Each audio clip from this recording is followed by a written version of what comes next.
উর্মির পুড়ে যাওয়া নিয়ে সবাই রূপাকে দোষারোপ করতে থাকলে সাক্ষ্যদীপ বাবু রেগে গিয়ে উর্মি আর রত্নাদেবীকে কথা শোনায়। তখনই দীপ বলে, রূপা দিদিভাই কিচ্ছু করেনি, আমাকে বাঁচাতে গিয়ে এরকমটা হয়েছে, না হলে তো আমি পুড়ে যাচ্ছিলাম। মা রাগ করে এসব কথা বলছে। পাশ থেকে দীপা বলে, এতে তো প্রমাণ হয়েই গেল যে রূপা কিচ্ছু করেনি।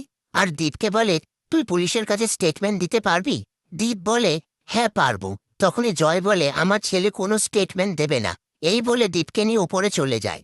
এরপর সাক্ষ্যদীপ বাবু রূপাকে নিয়ে সেখান থেকে বেরিয়ে যায়। তারপর পুলিশ আসলে উর্মি বলে, আমি এখন কোনো স্টেটমেন্ট দিতে পারবো না। এই কথা শুনে পুলিশ সেখান থেকে চলে যায়। ঠিক তখনই দীপা বলে, তাহলে তুই ধরেই নিয়েছিস যে তুই আমার মেয়েকে শাস্তি দিয়েই ছাড়বি?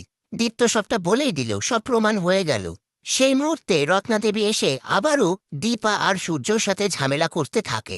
এরপর দীপা রূপাকে দেখতে না পেয়ে রূপাকে খোঁজার জন্য সূর্য, সোনা আর দীপকে নিয়ে সেখান থেকে বেরিয়ে যায়। ওদিকে রূপা সাক্ষ্যদীপ বাবুকে বলে, তুমি আমাকে বোর্ডিং স্কুলে পাঠিয়ে দাও।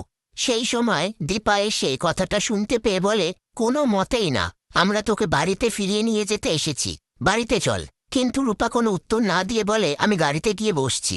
তখনই সূর্য বলে, এত কিসের অভিমান তোর? আমি জানি তোর অভিমান হয়েছে, কিন্তু কিছু চেপে রাখিস না, আমাদেরকে বল। তখনই রূপা কাঁদতে কাঁদতে সাক্ষ্যদীপবাবুর কাছে গিয়ে সাক্ষ্যদীপবাবুকে জড়িয়ে ধরে। সেটা দেখে দীপা বলে, আমরা কি বাবা মা হিসেবে ফেল করেছি? সূর্য বলে, ও হয়তো চেয়েছিল আমরা প্রতিবাদ করে সবার মুখ বন্ধ করে দিই, কিন্তু সেটা তো হয়নি। এসব কথার মধ্যে সাক্ষ্যদীপ বাবু রূপাকে বলে, তুই তো এক্ষুনি বলছিলি বোর্ডিং স্কুলে চলে যাবি, হঠাৎ করে তোর মত বদল হয়ে গেল কেন? এ কথা শুনে রূপা অন্য কথা ভাবতে থাকে।